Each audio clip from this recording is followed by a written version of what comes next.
Tales from the Gas Station. This is a rating of 9 out of 10 on Creepypasta rating.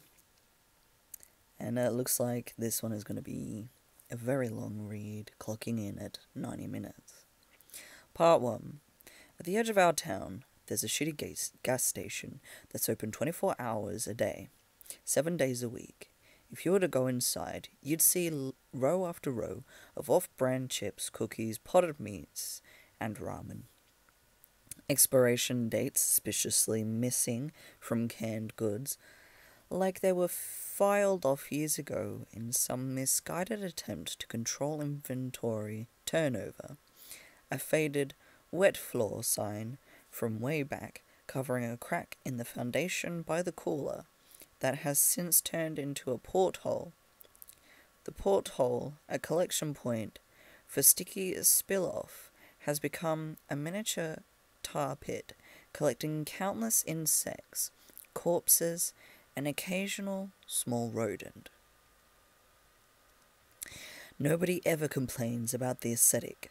By some province bordering on the supernatural, the health inspector has repeatedly signed off on the business, always kindly ignoring both the faint smell of some kind of mysterious chemical cocktail that is a defining characteristic of the establishment, and the family of mutated raccoons that lives in the crawl space behind the grease tap. We think they're mutated anyway. At the very least, they must be inbred to the point of mental retardation. Wow. The alpha, a muscular 3-foot-tall son of a named Rocco, has been spotted multiple times chewing on people's tires and has been run over at least twice. But he keeps coming back. The lingering smell, a sweet combination of honeysuckle, ammonia, vomit, and who knows what else, has never been positively identified, but the prevalent theory is that it's coming from the cracks in the foundation, wading up from the underground. It's strongest right after the rain, and pungent to the point of tear-inducing if you get too close to the storm drains, where even Rocco and his clan refuse to tread. If you were to go inside, you might also see the bathroom, Cowboy. He exists as a sort of urban legend, even though he has never been officially confirmed to exist. We have several security camera recordings of a man fitting his description entering the building, heading into the bathroom, and leaving.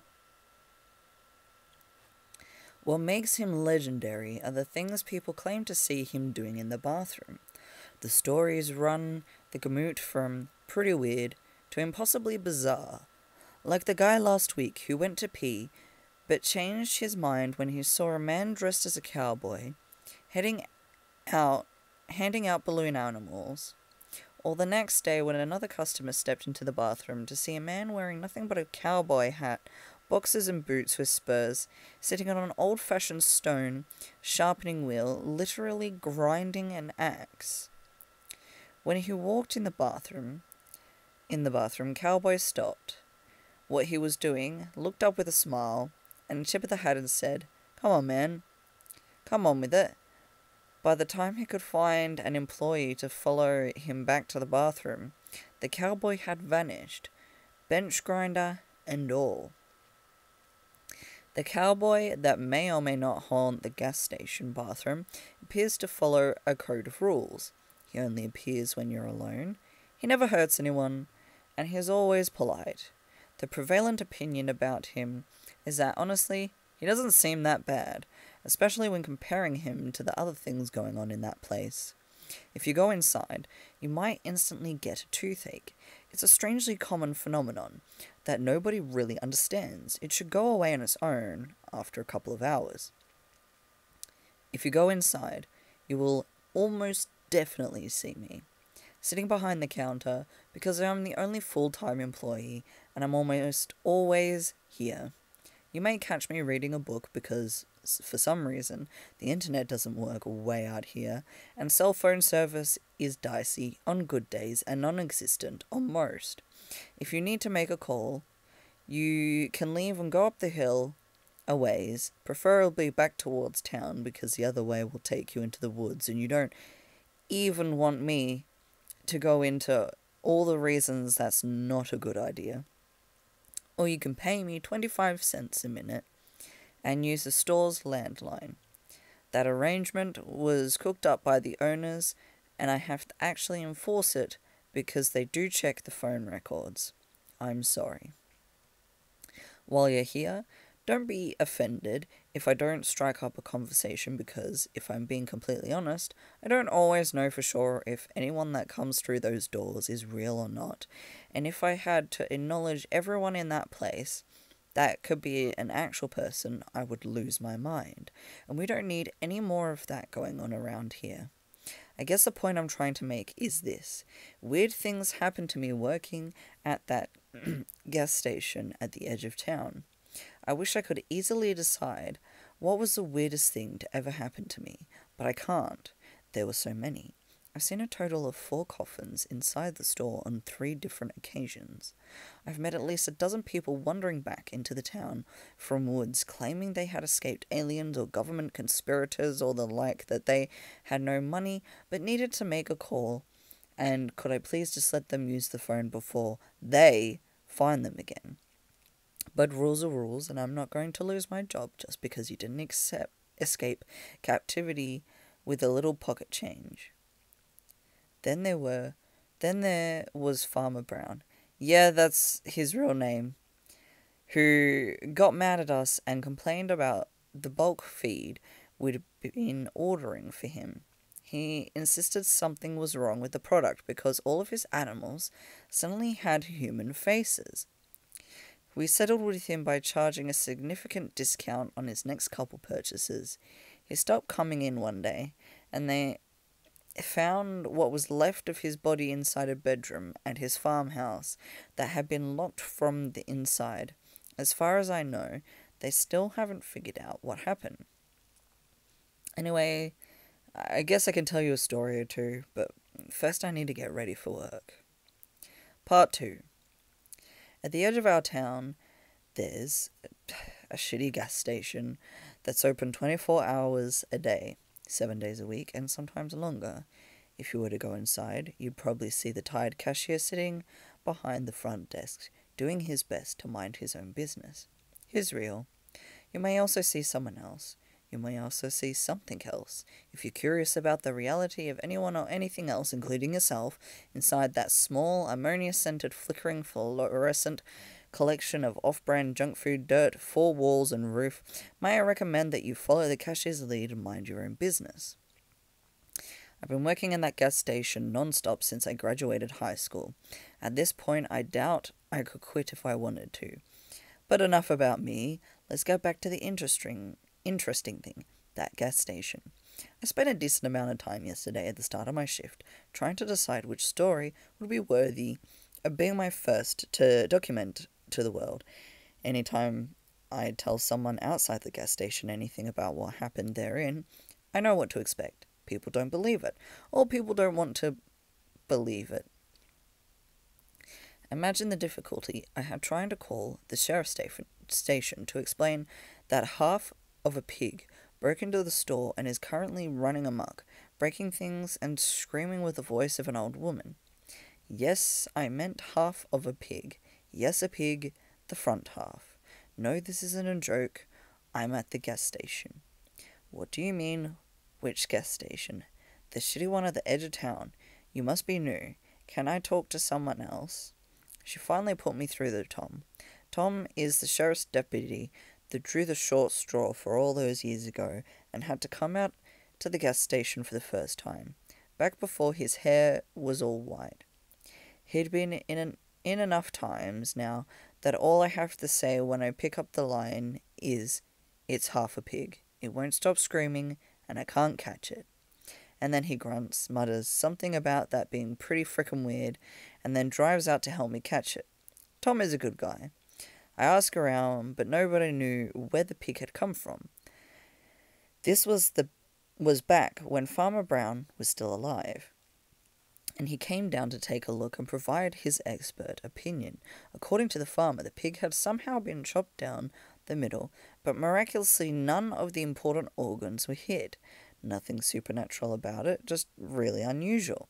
It stayed at the local elementary school as a kind of mascot for the summer before a scientist and his team from nowhere up north offered the school $1,000 to let them take it. For science, I suppose. Anyway, I don't mean to ramble, but my point is that it's hard to believe some of these stories if you haven't been inside the gas station at least once, and maybe you have. Well, the only gas station for miles. We're close enough to come to big crossroads. If you've ever been out driving in an unfamiliar part of the country and you find yourself lost, it's not impossible that you could have found yourself at my doors. Maybe you're looking to top off your gas. Maybe to ask directions. If you have a strange memory of a weird place that somehow doesn't seem to fit with the rest of your memories, then there's a chance we've actually met. Now back to last night. I was sitting behind the counter with a pen and a book of receipt paper, trying to remember the strangest thing that has happened to me that still falls within the realm of believability. I have had plenty of things happen that were strange, but so unbelievable I won't even waste anyone's time ever telling them. I call those the try and forget stories. When Diego interrupted my concentration. Diego is one of the part-timers at the gas station. We have a long list of part-time employees. The owners like to hire transients, drifters, hitchhikers, passers-by, and runaways looking for work for a few days. I try not to get to know the part-timers. They come and go after a few days, or sometimes a few weeks, rarely long enough to form any kind of meaningful relationship. But then there's Diego. Diego has been working here for almost a year now.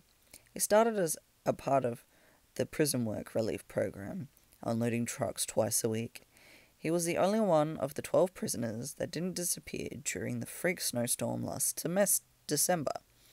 But that's none of my business. Diego did his time, and when they released him, he came to work here, cleaning the store and unloading the trucks. He comes in 6 times a day for each of his 30-minute shifts. Now I think about it, I'm not exactly sure what he does during those shifts.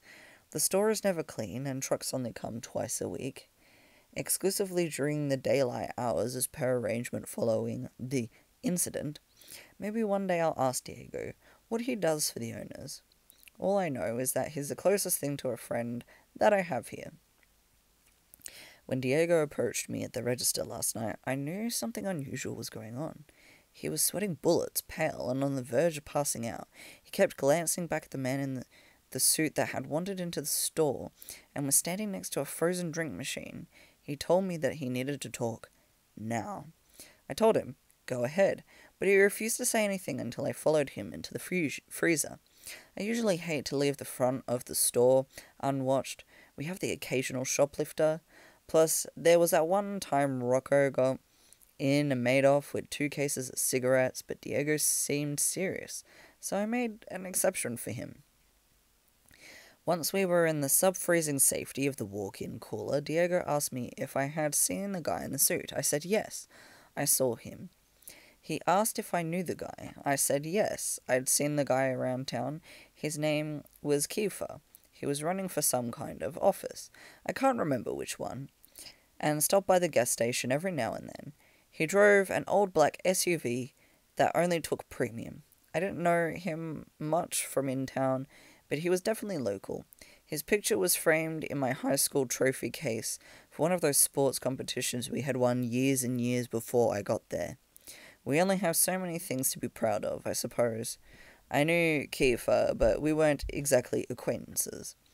I told all this to Diego, who shook his head and said, "No, that can't be Kiefer." I said, "Why not?" And Diego told me, "That can't be Kiefer because Kiefer is dead. I killed him 2 days ago, and his body is in the trunk of my car right now." And that's when things started getting weird. I really don't want to do this. I recognize how awful it is to pause a story at a place like this, but I'm about to head back to work. I'm only just now taking my lunch break, and I came all the way down here to the library to document last night before I forgot. I still have to eat and change out of these dirt-covered clothes before I head back. I did a lot of digging last night. Plus, I don't want to leave the part-timers alone within those lawn gnomes until we know exactly what's going on. Oh, I forgot to mention the lawn gnomes. I'm no scatterbrained right now. Like I said, it was a very strange night between the hand plants, Farmer Jr., and that cultist I wouldn't leave me alone. I hardly had any time to collect my thoughts, and of course, there is the Diego situation. I promise I'll come back and tell you all about it, but first I need to grab some coffee. Part 3. There are times when this world drifts so close to the fabric of reality that I can hear something calling from behind that veil. Sometimes when I get too close, I can feel that thing on the other side tugging at the corners of my mind. I'm worried about Diego. He doesn't seem to be taking this so well. In case you don't know, I work at the shitty gas station at the edge of our small town, and weird things have been happening for as long as I've been here. I'm finally started to tell some of my stories, and if you haven't caught up yet, I would like to invite you to read parts 1 and 2. When I returned to work after my post yesterday, I was delighted to find a stack of receipts, papers, sitting neatly in the register counter with notes written in my own shaky handwriting. I don't remember writing these notes, but then again, I don't remember a lot of things. It's possible that I'm working too hard, or maybe the fumes coming from beneath the gas station are playing tricks on me, or perhaps it's just another side effect of my condition. At any rate, I'm not one to look a gift horse in the mouth, or any other animal in any other orifice for that matter. Admittedly, my handwriting isn't the best at times. The scratches on the receipt paper become nearly illegible. So anything herein seems unbelievable is probably because I copied it wrong. With that in mind, this is my best effort at a transcription. 7 o'clock. It's getting darker earlier these days. 7:30. Farmer Jr. came into the gas station tonight, asked about the hand plants. I told him that they weren't there anymore. He left his phone number scribbled on the back of a coupon for 15% off bulk pig feed from an online retailer I think is trying to send me a message. 9 o'clock. I think maybe some kids are playing a prank on me. I found a lawn gnome behind the pork rinds. I didn't think much about it and put him in a box behind the counter, but then I found another matching lawn gnome in the soda case. I added this one to the box as well.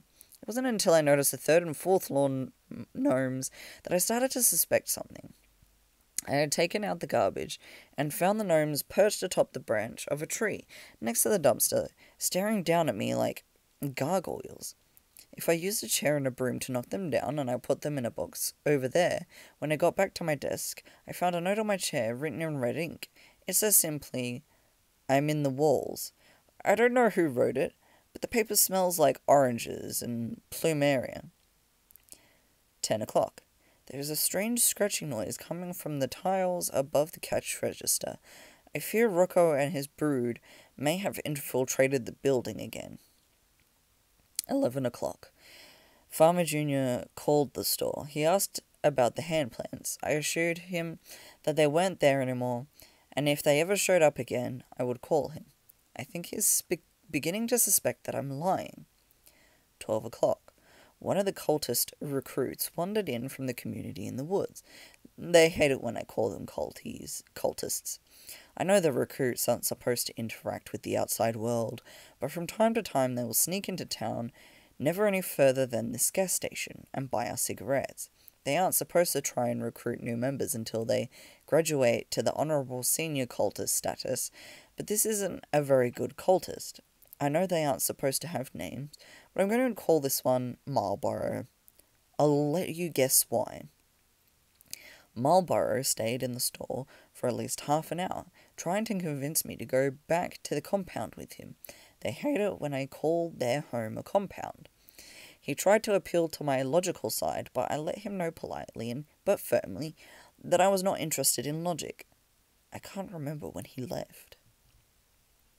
2 p.m. I found myself, 2 o'clock, I should say, 2 a.m. I found myself digging again. Sometimes on slow nights I let myself drift. My mind goes somewhere, and when I come to, I wonder, where was I just now? Who was that controlling my body while I was gone? My body did those things I've done so many times before that I guess it's learned how to do them without me. My body restocked the cigarettes, my body rotated the frozen drink machine, my body scraped the mold off the bottoms of the ice buckets, my body to empty the rat traps, and somewhere along the way my body found a shovel, went back, and started digging a hole. Actually, I shouldn't say my body started digging. Or rather, my body has been digging this hole, and on for the past few months. Usually, I come to after a few shovelfuls. This time, I added another foot deep before I snapped back to reality and asked myself, what the hell am I doing? 3:30. I just noticed a door at the end of the hallway past the walk-in cooler. How long have I worked here and never noticed the door before? It seems disappointingly ordinary as far as doors go, except the fact that it's warm to the touch and feels like it's vibrating. I tried the handle, but it's locked. When I got back to my register, I noticed a man in a trench coat standing outside beyond the gas pumps, just outside the reach of our lights, dangerously close to the road. I can't tell if he's looking at me, or if he's looking past the building at the woods on the other side. I wish he wouldn't stand there like that, stoic and still, with his arms reaching down past his knees. The scratching against the tiles and ceilings over the counter is getting louder. 3:45. A man came into the store, rolling a large white ice chest behind him. He had sunken blue eyes, wiry hair coming from his nose and ears, long bony fingers, and paper-thin skin, revealing every blue and green vein beneath the translucent dermis. He wore a bowler cap and smelled like milk. I had definitely never seen him around before. He asked if I would be interested in partnering up with him. He sold ground meat in discount prices, but I told him that our store doesn't do well with the fresh foods category, recommending he try his hands at the making jerky. Before he left, he scooped about a pound or so of raw ground beef from the ice chest into a piece of parchment paper and gave it to me as a sample. Once he had left, I took the meat into the cooler, where I found another lawn gnome waiting for me. I put the gnome into the box with the other 7. 4 o'clock. Diego just told me something very strange about Kiefer. 4:30. There was a kid named Spencer Middleton who went to the same high school as me and Kiefer. Spencer was just a year ahead of me, but looking much older and acted much younger. I live in a small town, and small towns get bored.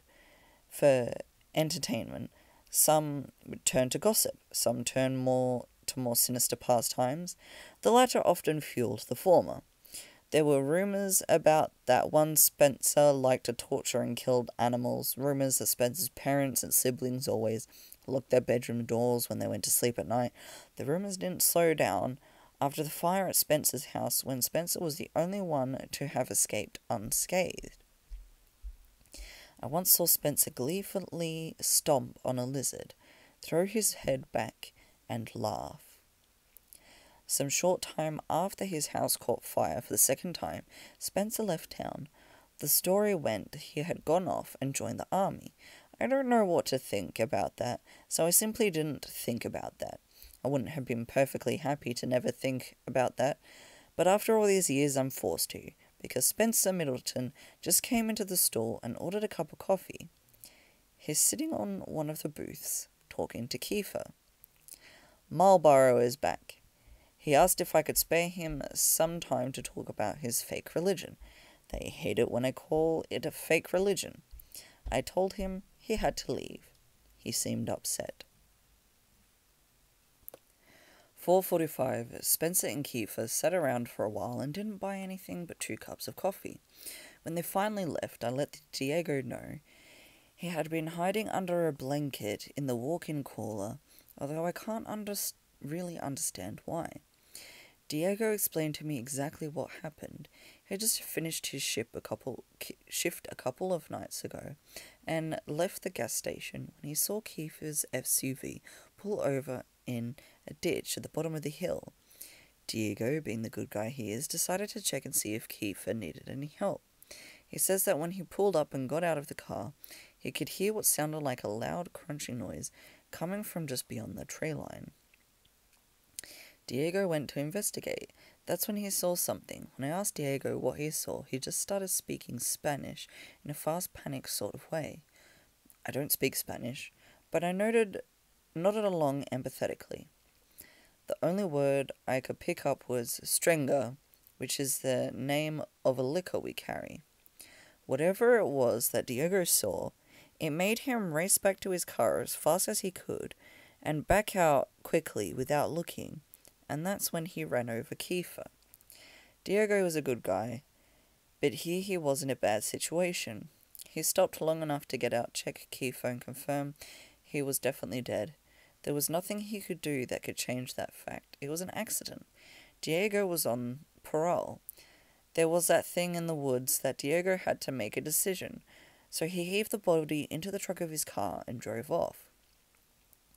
Diego took me to his car and showed me the body. I can confirm 100% that it was Kiefer in the trunk of his car, not just because of his unmistakable face, but also because of his phone and wallet that were in his pockets.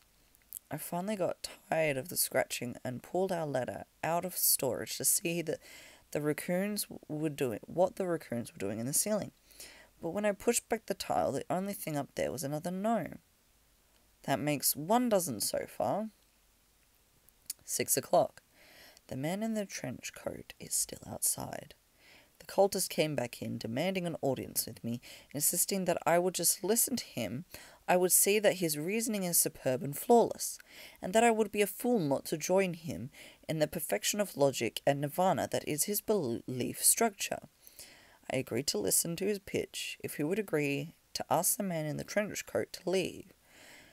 Our hasty verbal contract in place, I steeled myself to listen. Honestly, he did make a few good points, but I suppose that's to be expected from a viral thought experiment strong enough to convince perfectly normal people to abandon their real lives and go live in a commune in the woods past a shitty gas station on the edge of town. They call themselves mathematicists. They believe that humankind exists to fulfill two moral imperatives: to decrease suffering and to increase happiness. A successful life increases happiness more than suffering. A decent life decreases suffering more than happiness. How good a person is can be determined by the spread between the happiness increased and the suffering decreased. Obviously, the individual had a negative spread. That is, if they increased happiness less than they've increased suffering, or if they've decreased suffering less than they've decreased happiness, then that means, very simply, that the individual is bad. Therefore, if an individual causes a tremendous amount of happiness and suffering, one can simply determine which was higher and use the perfect rubric to determine whether that individual was good or bad. Simple, right? The mathematicists believe that the world had been going about good and bad in the wrong way.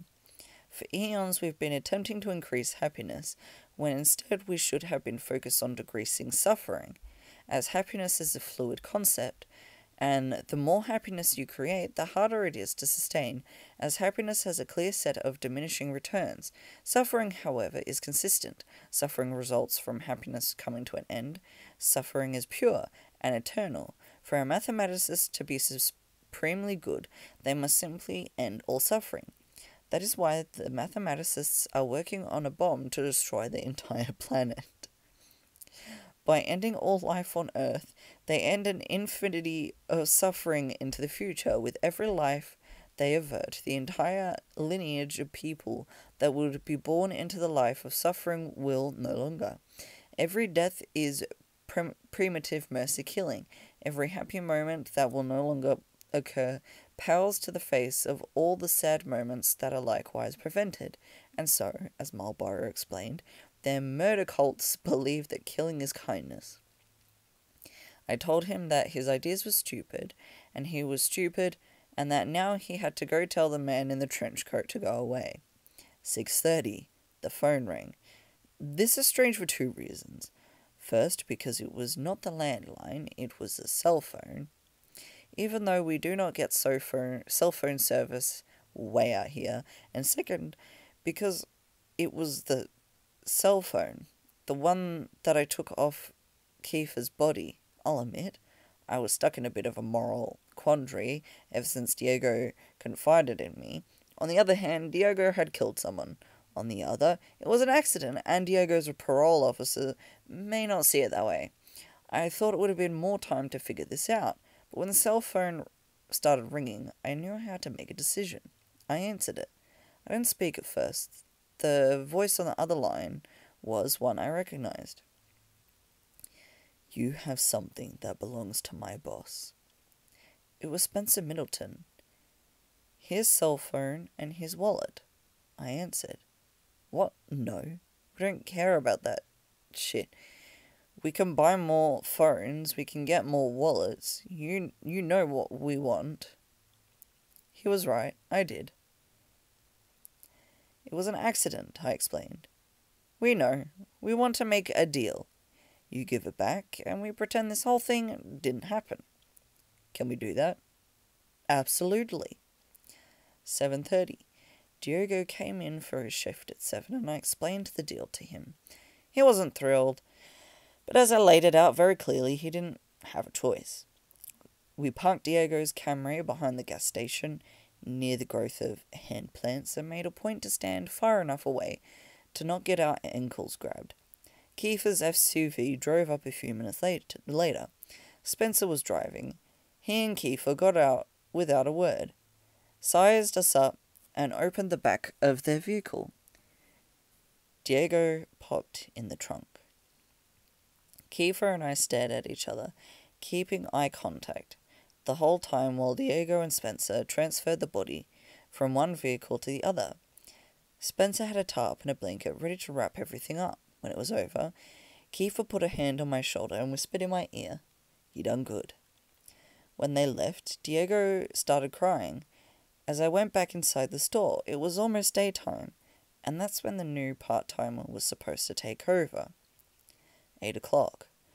The new part-timer is late, and I'm overdue for a lunch break. I made the best of my extra time here by putting price stickers on all the lawn gnomes. We're ringing them up as miscellaneous grocery for $9.99 each, and I've already sold a couple. I'm really good. I'm a really good employee. 8:30. I went to the bathroom and saw a man standing there with his pants at his ankles. He wore checkered boxers and a cowboy hat. He smiled when he saw me and simply said in a somewhat sing-song voice, "Come on, man. Come on with it." I took the opportunity to ask him something that has been bothering me. Do you know, is everything going to be okay? The bathroom cowboy, took a second to think. Then he pulled up his pants and walked past me, spurs clinking against the bathroom tile. He stopped for a second, when he was right next to me and said plainly, "I appreciate it." Then he left. Honestly, I have no idea what that means. These are the entirety of the receipt paper notes, but I did make a point to continue keeping a journal. I think this will be a healthy way of chronicling the weird events at the gas station. Maybe this will even help my condition. I don't know. The next time something strange happens, maybe I'll come back and write more. Until then, I guess this is to be continued. Edits. Sorry, upon further inspection I realized that some of the scribbles on the receipt paper may have been transcribed incorrectly. I also made some adjustments to the spelling and fixed some typos. While I was at it, I added another typo just for the observant reader. Lastly, upon the advice of some of my readers, I removed the part where I listed Farmer Jr.'s social security number and address. Also, special thanks to the reader and the pointed out the strega isn't even a Spanish word. Asked Diego about it when he came in for his 4th shift today. but Diego simply looked at me blankly and told me he doesn't speak Spanish. Part 5. Well, that's just weird, isn't it? I should begin this entry by saying how truly sorry I am to anyone who read Part 4. I had no idea what was going to happen.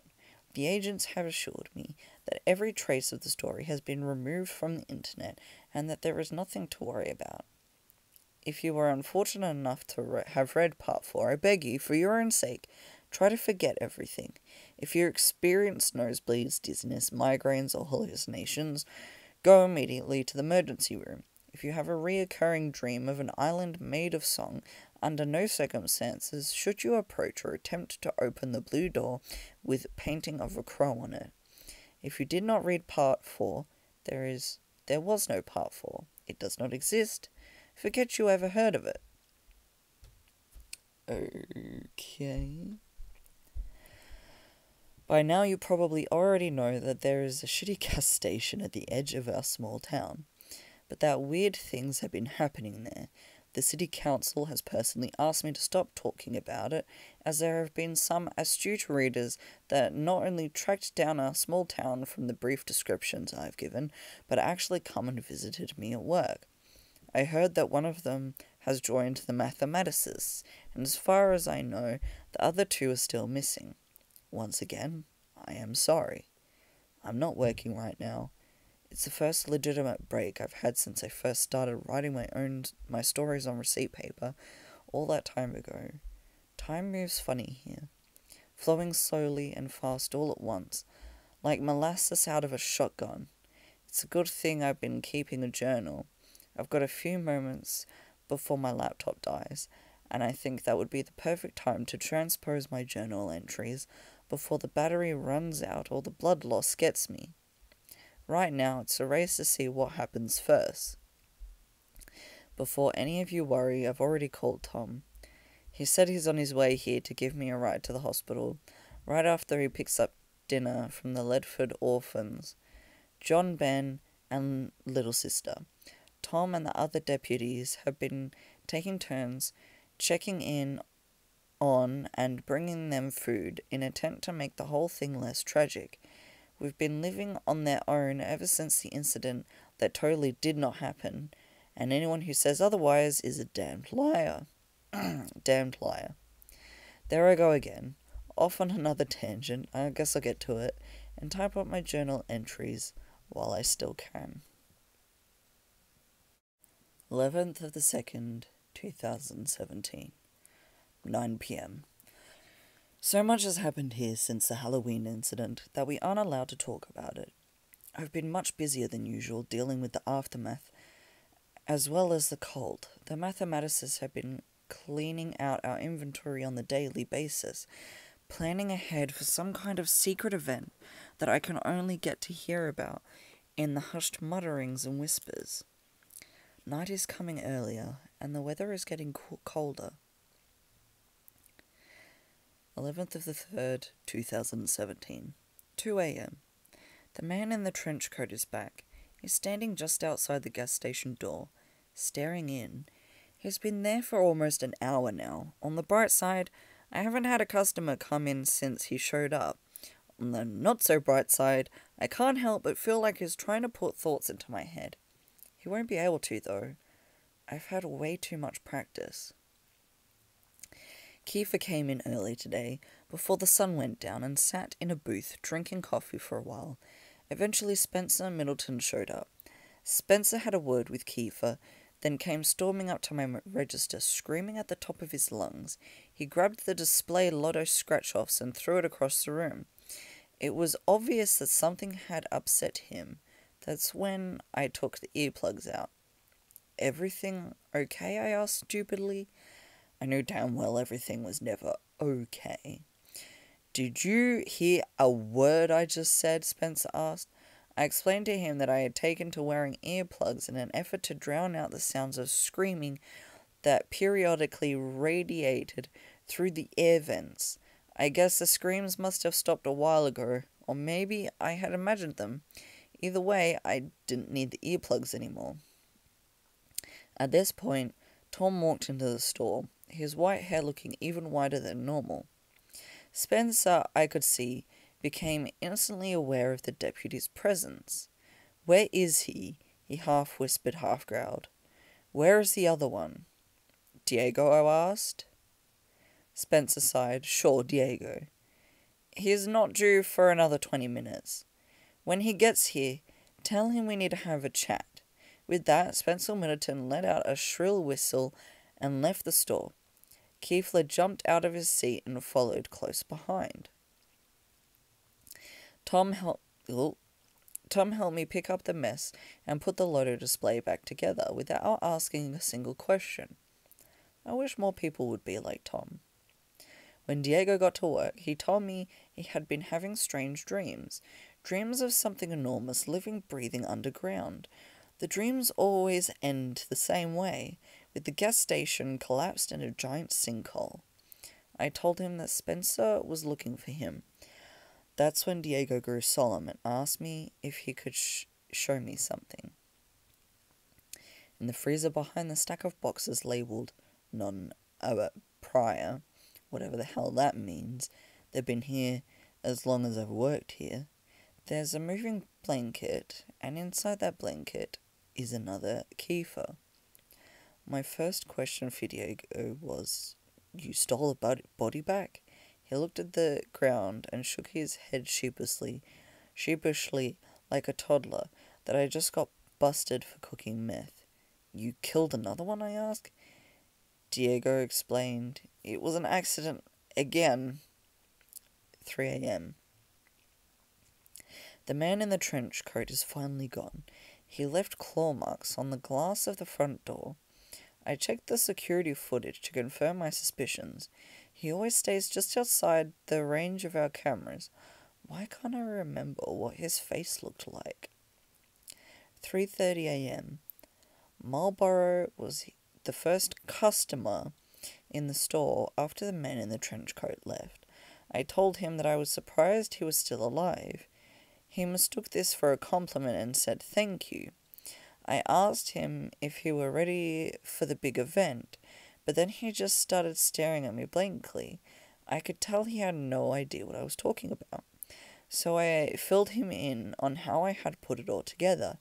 The unusual cultist activity, the whispers, the buying up all our supplies. I could tell that something was about to happen. Marlborough went pale in the face as I was talking, then ran out of the gas station. Before I could finish, the 99-cent frozen drink still in his hand. I know I should write up the inventory loss slip for the theft, but I just can't bring myself to do it. As hard as it is to explain, there's just something about Marlborough that makes me genuinely feel sorry for him. 6 a.m. I caught myself digging again. I don't know how long I was out there, or who was running the store while I was gone. The hole is so deep now that I nearly couldn't climb out on my own. I should maybe think about considering the possibility of one day asking a doctor if this is normal. 8 a.m. Marlborough is currently crying in the dry storage closet.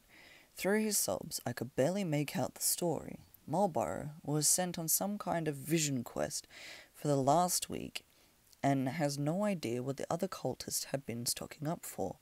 When he went back to the compound earlier tonight, he found the whole place completely deserted. Beds were left unmade, some plates had food on them, a fire still burning in the fireplace. Everyone's clothes were still there in their personal milk crates, next to their sleeping bags. But all the people were simply gone. Marlborough isn't taking this very well, but I have a business to run, so I asked Diego to help me carry him to the dry storage area. I figured he can work through some stuff in there, and then maybe when he's done, he'll just, go home. 11th of the 4th, 17, 9 p.m.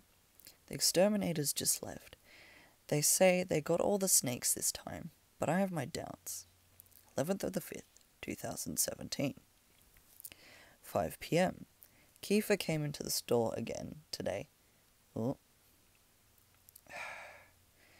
This is difficult to work with. Kiefer came into the store again today and made some 30 veiled threats.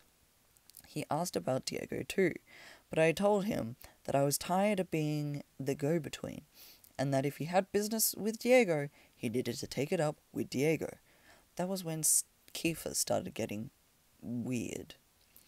You know, this place is just a big experiment, and you're the little mouse. I asked Kiefer to buy something or leave.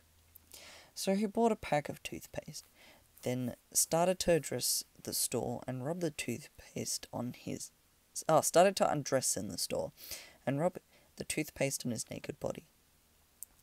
They tell me that something is wrong with your brain. Is that true?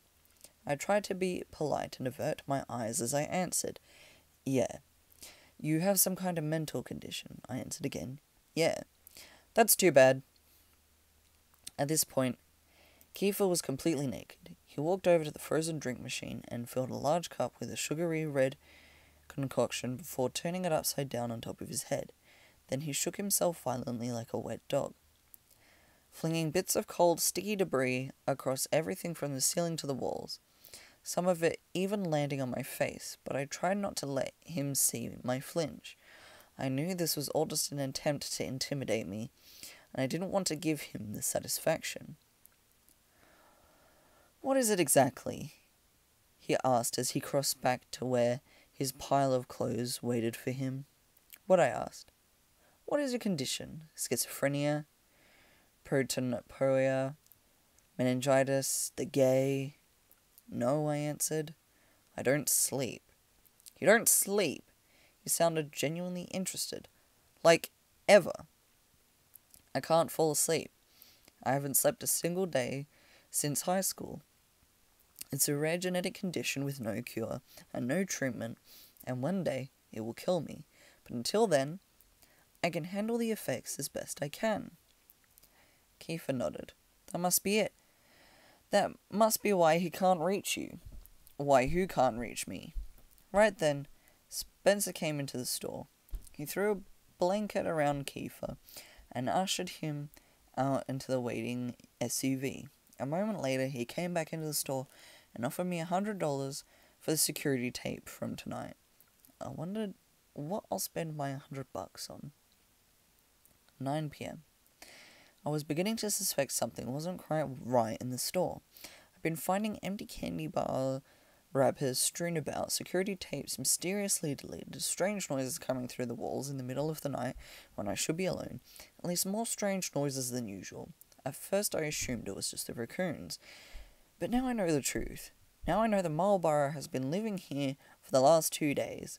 He's just walked out the supplier closet wearing a bathrobe, nodded to me as he grabbed a stick of meat jerky and went back into the bathroom. It had not even occurred to me that Marlborough never left. 11th of 6th, 2017. 4 a.m. It finally happened. I suppose it was only a matter of time. I know I should feel regret or shame or any other emotion that normal people feel after something like this happens, but all I feel is embarrassed. I came to a couple of hours ago with a shovel in my hand. I had been digging again, and this time I had made some serious progress. The hole was at least 7 feet deep. The steep walls made of loose red clay. It took me a while to realize that I was staring up into the inky black night, prepared with an uncountable stars. Then some of the bigger celestials started to move. I realized that those stars were actually the soulless red eye of the mutant raccoons staring down at me over the edge of the hole, probably looking for food. Those shameless beggars. I chucked the shovel out of the hole, and that's when I heard it. Imagine the sound of a butcher's knife hitting a watermelon, like a solid wet thwack. Now imagine the watermelon gurgling and falling over like a sack of potatoes. Oh man. This metaphor has really gotten away from me. When I climbed out of the hole, I saw the shovel standing upright, the business end firmly lodged inside the open chest wound of a still twitching Kiefer. The Kiefer was dead before I got to his side. In a final act of defiance, he had turned both his middle fingers up to me. I felt just the slightest amount of respect for him before I went into a mental state that I can only describe as subdued panic. The first thing I wanted to do was find something to wrap the body in, because surely Spencer Middleton would come for it soon. When I went into the gas station, I was surprised to find that Maltbar hadn't taken it upon himself to work the cash register while I was gone. He was ringing up one of our regulars, Charles, a great big fat man that always buys soap and boiled peanuts. I nabbed a tub off the shelf and took it outside. That's when I learned something. Kefir is heavy, like really heavy. I understand that a human body is basically just a meaty, fleshy water balloon full of guts and excrement, but nothing could prepare me for how leaky and gross and heavy the dead man can be. It was only by some miracle I managed to drag Kefir through the back door and into the freezer without being seen. It took all of my strength to pull the mass behind the boxes and into the stack with the other three. When I finally finished, I had worked up a sweat, and even the cold out of the freezer wasn't enough to keep me cool. As I stood there letting my breath come back and adrenaline wear off, I took shock of my situation. That's when it dawned on me. There were 4 Kefirs in that freezer with me. 4 Kefirs. Where the hell did the other 2 come from? The freezer door opened, and Marlborough entered, dragging a dead Kefir by the legs. He stopped and made eye contact with me. When he saw the Kefirs at my feet, I said only one thing I could think of. Well, this is awkward. Marlborough and I decided to open a bottle of Strager liquor and have a few drinks. He explained that he had accidentally killed Kefir a couple times. I totally understood. The guy was just so easy to kill. At one point, Diego came into the freezer to grab a box of cookie dough. He didn't even acknowledge all the Kefirs. My laptop battery is currently at 2%. It's obvious now that I won't have time to transcribe the rest of my journals before it dies. I don't have time to tell you how I ended up at the bottom of this hole underneath a store with a broken leg, but I can tell you that I hear someone moving around above me, which is good because I don't think I'm alone down here. If you're reading this, it means I managed to upload my story. If you're not reading this, then I don't know. What even are you? Someone just called my name from the top of the precipice. I think it was Diego. I wonder what happened to Tom. Why didn't Tom ever show up? Come to think of it, I seem to remember Tom didn't survive the Halloween incident. Wait. Who the hell have I been talking to this entire time? I promise that I survived long enough to recharge my battery. I will come back and tell the rest. Until then, I guess this story is to be continued. Part 6. Hey everybody, it's me, Jerry, from the gas station at the edge of town. Proud to be the newest member of the team.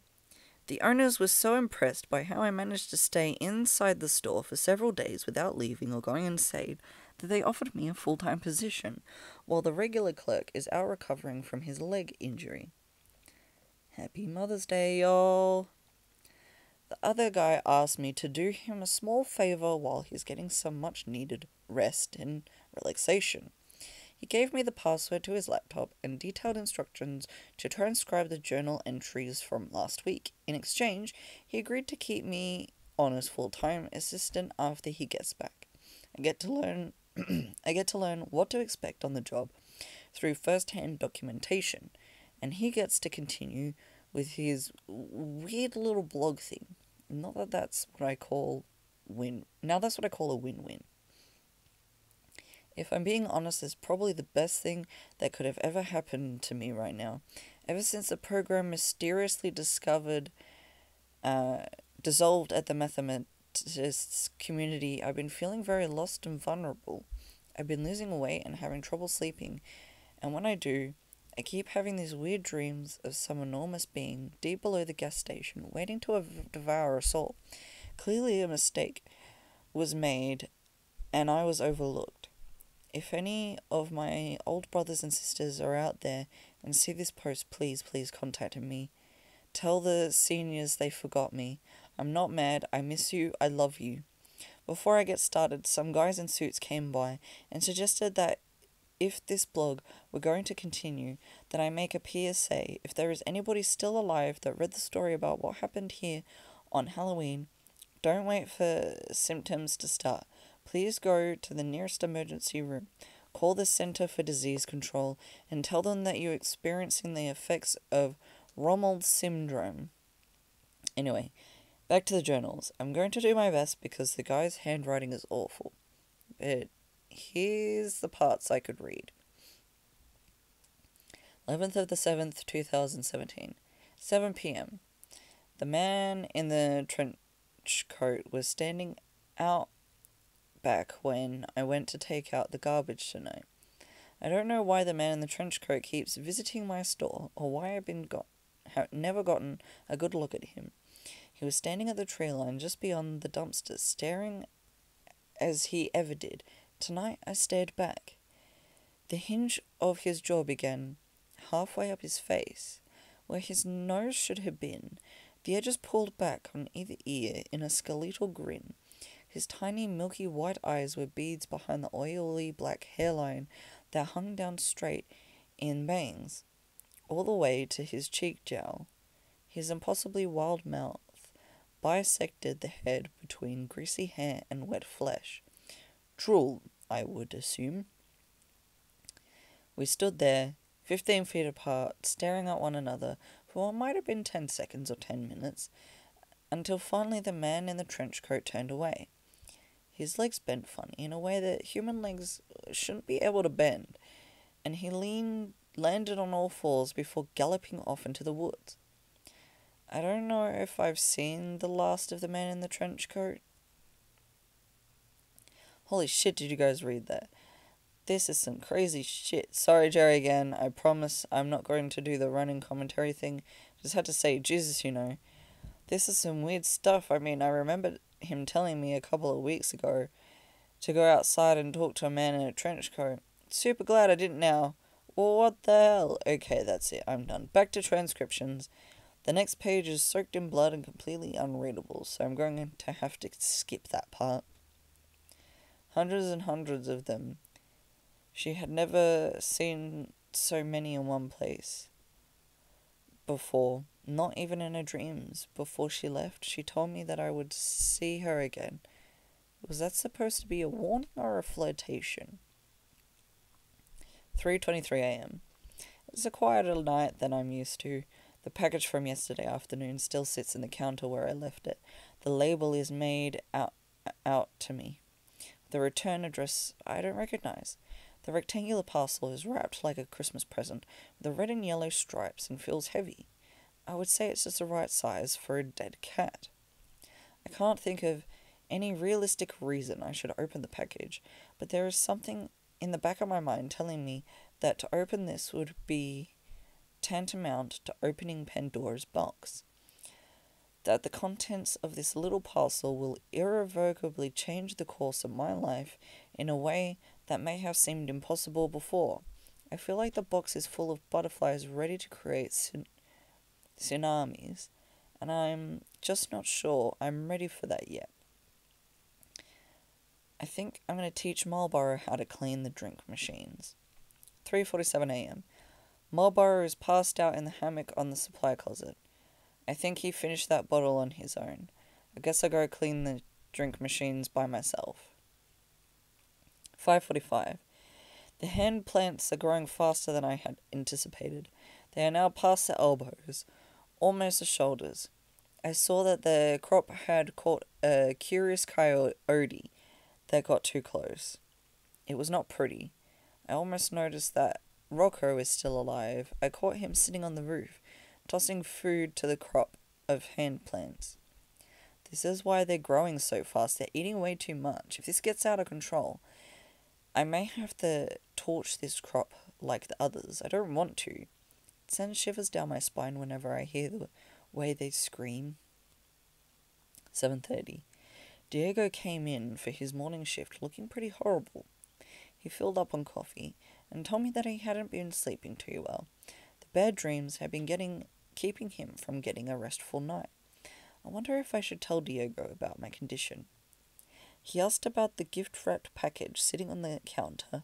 I told him it came with a post yesterday, and I didn't know who it was from. He asked if I was going to open it, and I told him that I had a bad feeling and pretty much decided never to open it. 10 a.m. I decided to open the package. Without any fanfare or drum roll, I'll just tell you that what I found inside was brand new laptop computer.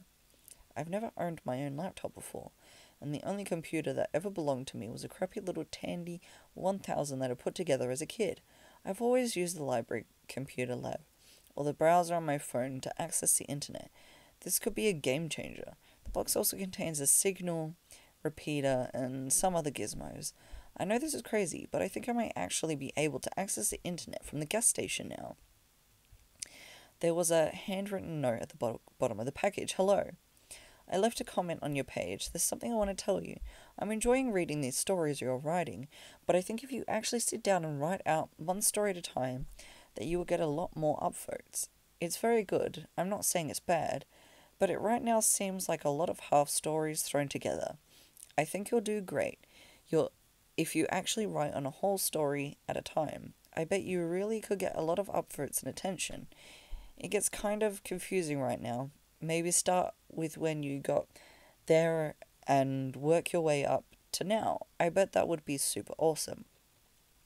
I'm so fascinated, but a little muddled as well. I can tell you I have a great talent for writing, but I just thought maybe I'd offer a suggestion to help. Please do not take offense. This is something I was thinking. Hope all is going well for you. Great. Another one of my readers tracked me down.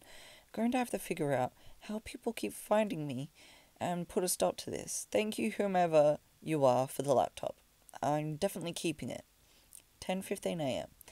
I turned on the Wi-Fi card and noticed that, for some reason, there are dozens of secured networks around the gas station, most of which have 4 or 5 bars. The names for their networks are pure gobbledygook, like this one. Just a bunch of random letters and numbers. Who the hell is transmitting Wi-Fi out here?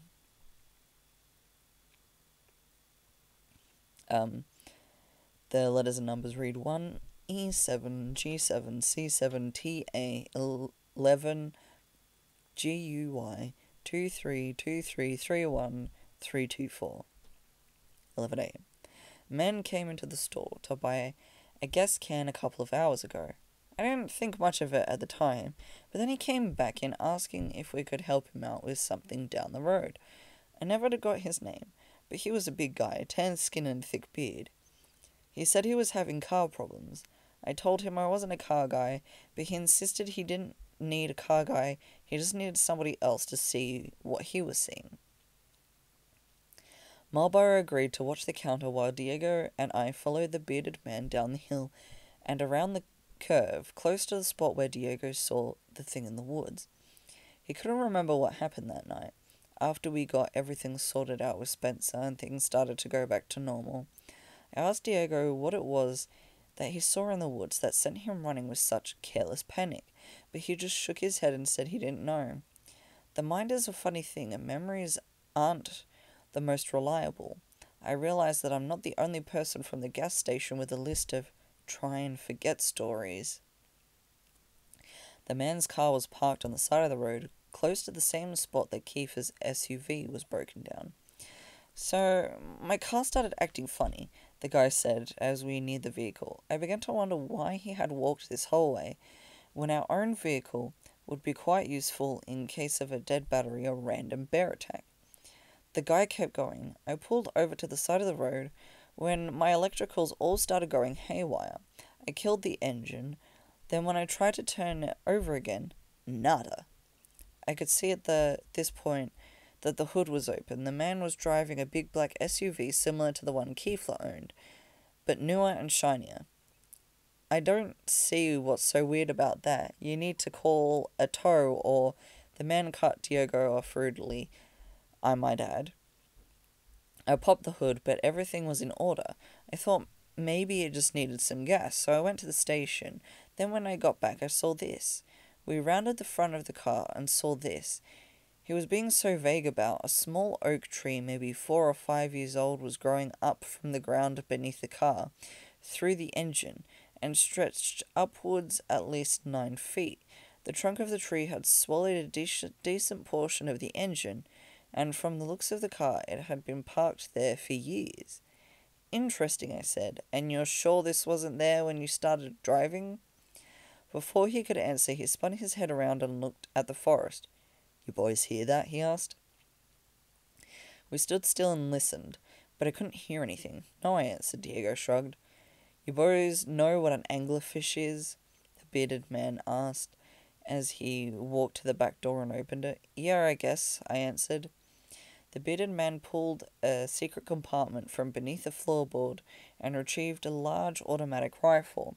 I'm not a gun guy, and I can't tell you what kind of gun it was, but it was big and impressive and cool looking. The guy checked the clip and clicked something on the gun that could have been the safety.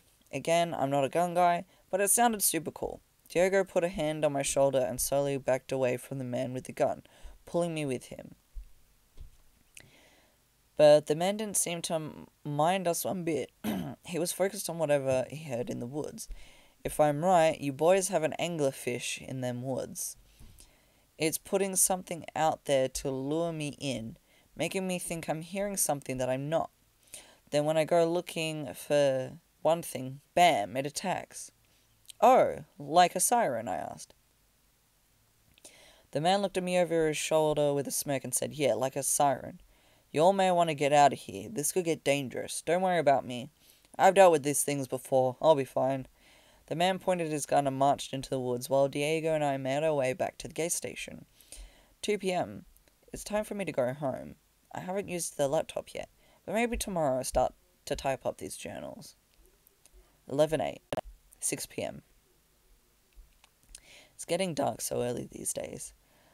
I noticed that the bitter man's SUV is still at the bottom of the hill with a tree growing through it. I wouldn't call that a good sign. 11. I burned the rest of the hand plants. I finally know what's going on. A long time ago I noticed what looked like a strange mushroom growing in a patch near the dumpster behind the gas station. I didn't think much about them, except that it was strange that Rocco's brood wouldn't go near them. When I took a closer look, I could have sworn that they looked just like baby fingers poking out of the ground. As the weather got warmer, I kept an eye on the crops. They started getting longer and looking more and more distinguishably similar to human fingers. I swear they even started growing fingernails. Sometimes I would see them bend at the digits to squash a bug that wandered too close. Eventually, the mushrooms started sprouting leaves, and the finger sections continued to stretch out, creating what could only be described as hands. Human hands. They would ball up into fists during the daytime and open up in the moonlight. I dug one of them up one day when they were really slow at work, and I called Farmer Junior to ask his professional opinion. To the untrained eye, the hand plant looked just like a regular human hand, smaller than an adult's but larger than a child's. Adolescent. Teenager maybe? At the wrist it turned into a gnarled root that smelled like sassafras, and throughout the plant tiny leaves were sprouting. Farmer Junior stood in the gas station looking it over a while before asking me if we had any more of those things. I lied and told him no. I asked the owners what they wanted me to do. They had thought it over a couple of days and then told me to keep them. I think they expected to be able to make some money off them somehow, but eventually everyone forgot they were there. Everyone but me, and Farmer Junior, of course. I was thinking about the bearded man when I first heard the sound of a baby crying somewhere outside. I was alone in the store, and the first instinct was not the heroic one that most people may have had to run outside and see where the poor baby was. My first instinct was more callous and rational, in the form of a question. How the hell did a baby get way out here without me hearing it coming? Something wasn't right. The sound of the cries, which I would deduce were coming from the tree line, were getting louder and louder, more and more desperate. I looked around for Marlborough. I couldn't find him anywhere. If I was going to investigate the potential forest baby, I was going to have to do it alone. I remember the bearded man hearing the siren call of the thing he called an anglerfish. I remember Diego's sound of crunching and the strega, and absolutely no part of me believed that I would be safe if I went into the woods, or that there was really a baby crying out there. But what if? I grabbed the flashlight and went out back. The crying seemed to be moving deeper into the forest, quickly, like the crying baby were being carried off by something that didn't have to stop and move around the trees or physical barriers. I walked into the forest just far enough to find the last thing I ever expected to find. It seems the hand plants had extended slightly further into the little patch outside the gas station.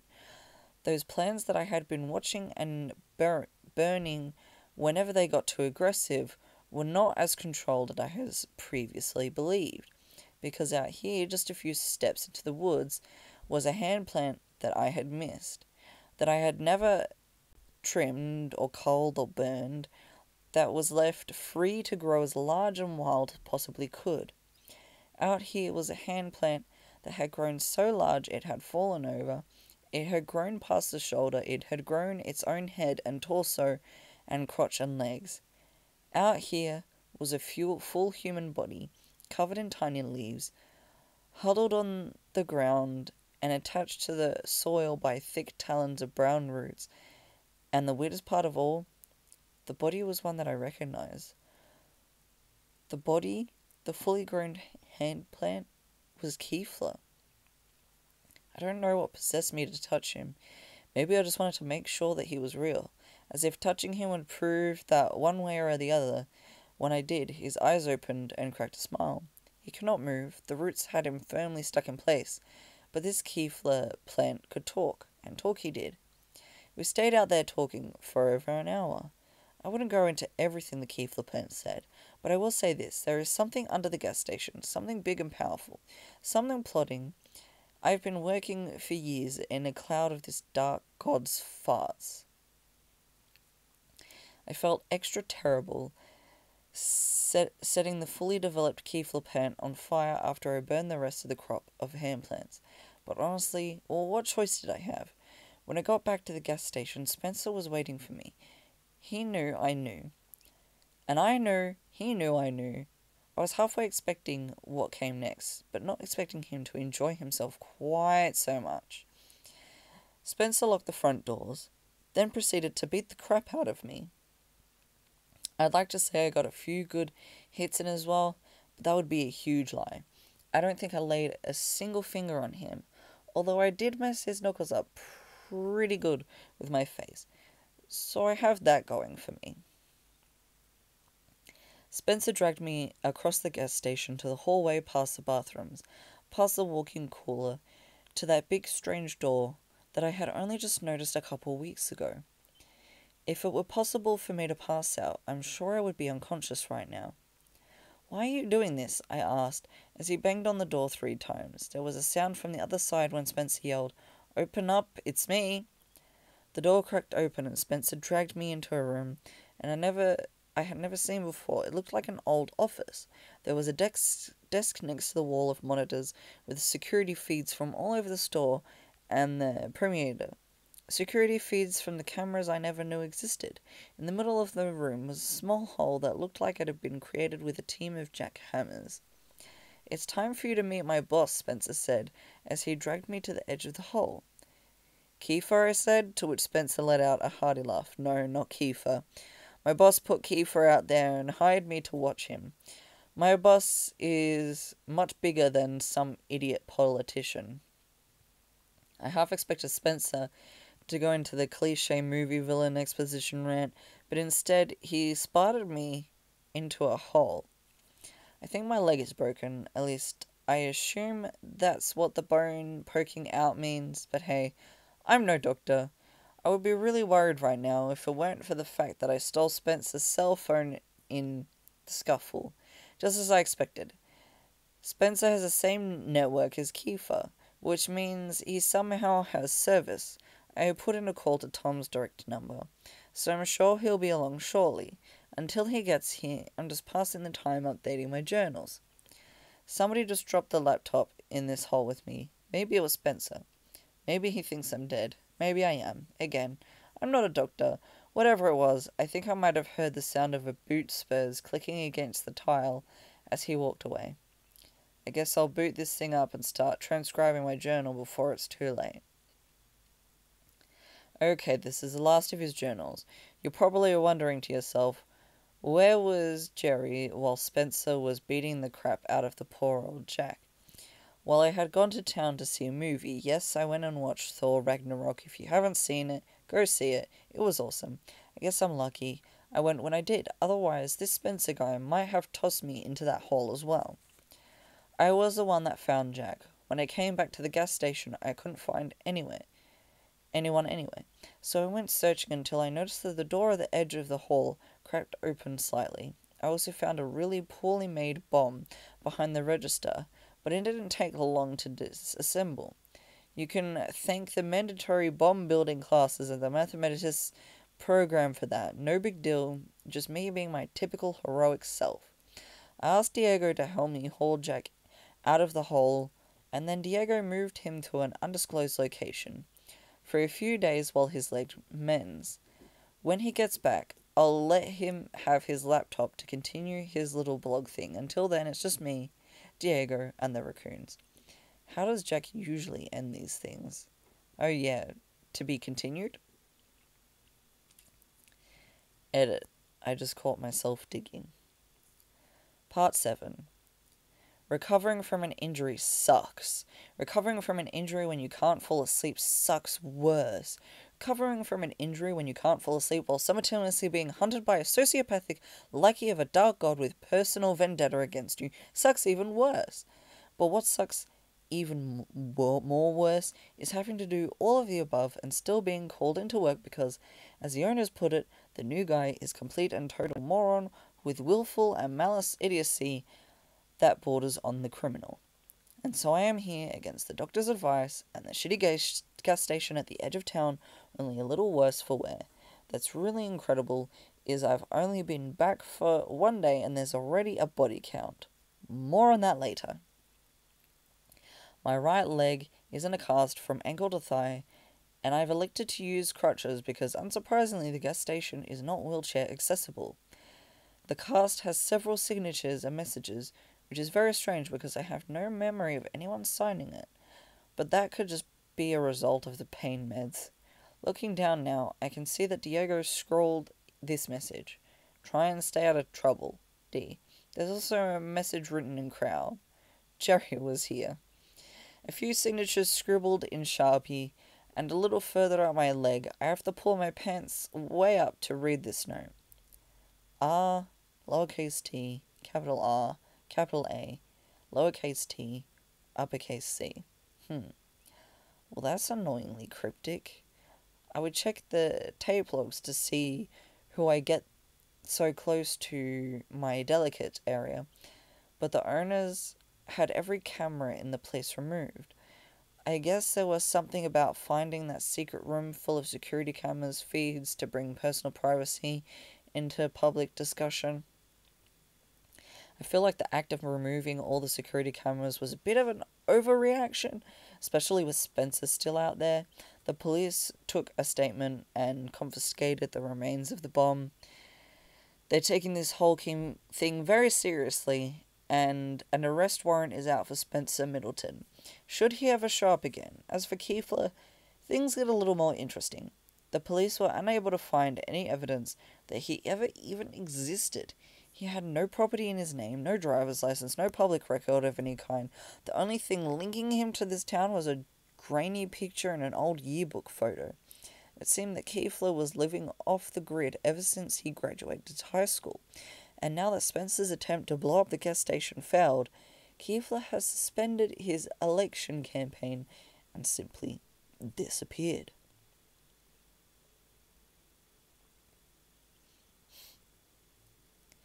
The sheriff has been sending a new deputy, Arnold, out to check on me once or twice a day. Arnold isn't from around here, which is probably why he agreed to replace Tom. is your new gas station babysitter. He's about 6'2", dark-skinned, with a mustache thick enough to plant a yard flamingo in. He has his eyes that constantly telegraph the sentiment, knock that nonsense off, and I have yet to see him smile. I don't know if Arnold will become the next Tom or the next Spencer. Right now, he could go either way. Arnold was the one that dropped me off at work today. I'm not supposed to get back behind the steering wheel for a while, which is fine, I guess. It's not like I'm going on any road trips anytime soon. On the way to work, we passed the SUV of a man with a beard, one staked in place on the side of the road, but the tree growing up through its engine.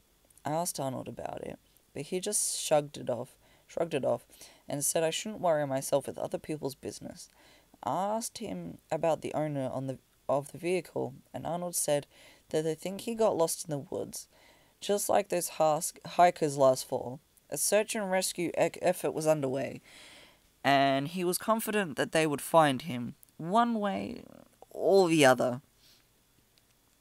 After Arnold dropped me off today, I went about my regular shift starting duties. I reconciled Marlboro's till. Not at all surprised to see that he was somehow $150 over, or that the surplus was entirely in $1 coins. I logged all the invoices that I had piled up while I was out. Then I emptied the trash cans. I was hoping that I might run into the cowboy, but the only thing in the men's room was an obscene Hispanic trucker punishing the toilets and surrounding air with an unholy fury that deserves its own scary story.